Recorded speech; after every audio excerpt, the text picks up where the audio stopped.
You're listening to the Experiencing God Day by Day podcast, brought to you by Blackaby Ministries International.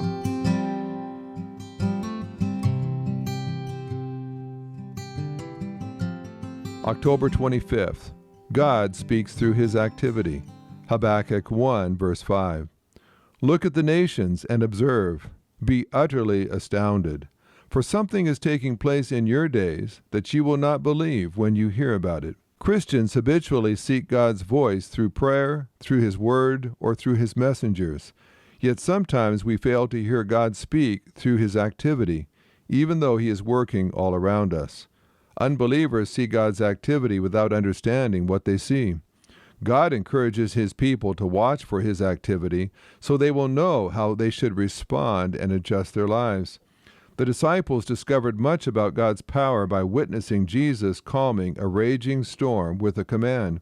Seeing Jesus dine with the notorious sinner Zacchaeus taught them a poignant message about God's love for sinners.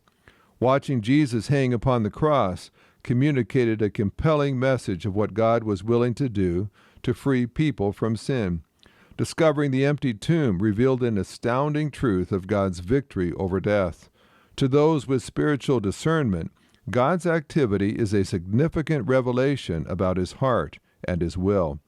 If you are sensitive to what God is doing around you, he will clearly speak to you through his activity.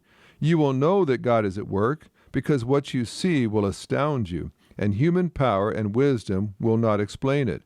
If things happen that are direct answers to your prayers, God is speaking to you. When you experience events that surpass your understanding and ability, it may be that God is communicating a critical message to you. If you want to hear God's voice, look around you to see what he is doing. When you are watching for God at work, what you see will reveal his character, and you will have a fresh understanding of how to respond to him.